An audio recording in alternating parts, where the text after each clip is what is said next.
Bonjour dans ce nouveau numéro de géologie structurale, toujours avec le géologue Chingama Kaona Rodrigue de la République démocratique du Congo. Voilà, aujourd'hui j'ai décidé, n'est-ce pas, de vous parler de mécanismes de formation, n'est-ce pas, des joints, des failles et aussi, n'est-ce pas, des fentes, des tensions. Et voilà, si vous êtes géologue, vous comprenez directement que nous sommes en déformation cassante. Alors nous allons partir, n'est-ce pas, des faits élémentaires pour expliquer, n'est-ce pas, le mécanisme de formation des failles, mécanisme de formation des fentes, mécanisme de formation, n'est-ce pas, de certaines structures géologiques. Alors, c'est-à-dire que nous sommes en un premier lieu en train de parler, n'est-ce pas, des ruptures des roches. Rupture des roches, nous voulons voir, n'est-ce pas, le mécanisme, n'est-ce pas, de rupture, n'est-ce pas, de roches sur le plan macroscopique et sur le plan microscopique. Alors, vous devez comprendre ça, qu'à l'échelle microscopique, en un premier lieu, n'est-ce pas, le mécanisme de rupture que nous voulons voir ici, c'est la rupture de liaisons atomiques. Alors, la rupture de liaisons atomiques nécessite, n'est-ce pas, une très très forte énergie, n'est-ce pas, qui ne pourra pas être générée, n'est-ce pas, par des contraintes, n'est-ce pas, observées pour de matériaux géologiques. Alors, une contrainte tectonique n'est pas à mesure, n'est-ce pas, de causer ou de provoquer une rupture au niveau, n'est-ce pas, des liaisons atomiques. Alors nous, quand nous sommes sur terrain, justement, c'est que nous observons, ce sont, n'est-ce pas, des diaclases, des litages, des anciennes failles et toutes sortes, n'est-ce pas, de structures géologiques, n'est-ce pas, de contexte cassant que vous connaissez.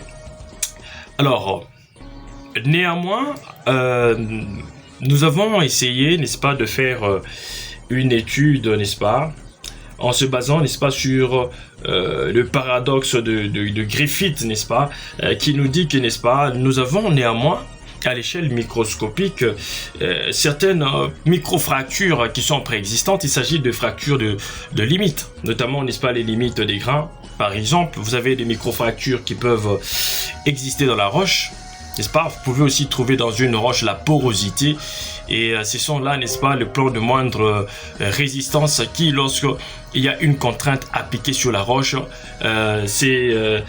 provoque, n'est-ce pas, sont débitrices, n'est-ce pas, de structures, n'est-ce pas, que nous pouvons trouver, n'est-ce pas, lorsque nous sommes en train de faire notre géologie structurale. Alors, mécanisme de formation de failles, mécanisme de formation de fentes de tension, mécanisme de formation de joints.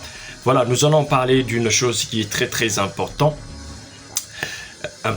c'est que lorsque vous avez un premier apport, n'est-ce pas, tectonique, une première phase tectonique qui vient, une contrainte, une première phase de contrainte qui, n'est-ce pas, est appliquée sur des formations géologiques, vous devez savoir que ces formations géologiques, ces fractures, n'est-ce pas, de façon naturelle, mais cette première phase tectonique ne sera pas capable de donner naissance aux failles ou encore au système de failles, donner naissance aux fentes de tension.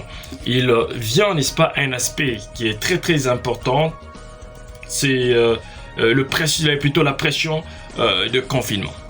C'est-à-dire que nous devons savoir que pour qu'il y ait, n'est-ce pas, développement d'une faille ou de fracture de tension, il faut qu'il y ait, n'est-ce pas, un deuxième apport tectonique, une deuxième phase tectonique. Pourquoi? Parce que ces fractures-là sont des fractures qui sont réactivées, n'est-ce pas? Vous avez des fractures réactivées en tension, n'est-ce pas, pour des fentes, et vous avez, n'est-ce pas, de failles qui, suite à un deuxième apport tectonique, n'est-ce pas, dans certaines conditions, n'est-ce pas, vont provoquer le glissement de deux compartiments. C'est-à-dire que vous avez, par exemple, le toit qui descend ou encore le toit qui monte, le toit qui descend pour vous donner des failles normales, et lorsque le toit monte, vous avez, n'est-ce pas, ce qu'on appelle une faille inverse. Alors, le premier cas, c'est que lorsque vous avez des pressions de confinement faibles, voire même nulles, vous avez, n'est-ce pas, la naissance des fentes de tension, n'est-ce pas, qui sont purement cassantes. Alors, qu'est-ce qui se passe, n'est-ce pas, lorsque vous avez ce phénomène? vous devez premièrement savoir que la rupture, n'est-ce pas, se développe sans glissement. Lorsque vous avez des pressions de confinement faibles, la rupture, n'est-ce pas, le deuxième apport tectonique, n'est-ce pas, qui vient, ne provoque pas, n'est-ce pas, un glissement, n'est-ce pas, de compartiment. Alors par conséquent, vous avez des fissures, n'est-ce pas, perpendiculaires à sigma 1 qui vont, n'est-ce pas, se développer parce que c'était déjà une fracture préexistante, mais cette fois-ci, n'est-ce pas, cette fracture va s'ouvrir dans la direction de sigma 3. Voilà, je vais démontrer ça. Là, alors, un deuxième cas qui s'impose, c'est que lorsque vous avez des pressions, n'est-ce pas, des confinements élevés, n'est-ce pas, lors du deuxième apport tectonique, n'est-ce pas, si vous avez des pressions de confinement élevées, alors la première fracture, n'est-ce pas, qui a été développée lors de la première phase tectonique, n'essaie pas, n'est-ce pas, c'est réactiver en tension ou encore s'ouvrir. Dans ce cas ici, la fracture, n'est-ce pas, va se développer par glissement de l'un des compartiments, n'est-ce pas, de la fracture, donnant donc naissance à des failles, n'est-ce pas, selon que vous allez avoir, n'est-ce pas, le toit qui monte, n'est-ce pas, pour développer une faille inverse, selon que vous allez avoir, n'est-ce pas, le toit qui descend, n'est-ce pas, pour vous donner, n'est-ce pas, ce qu'on appelle une faille normale. Et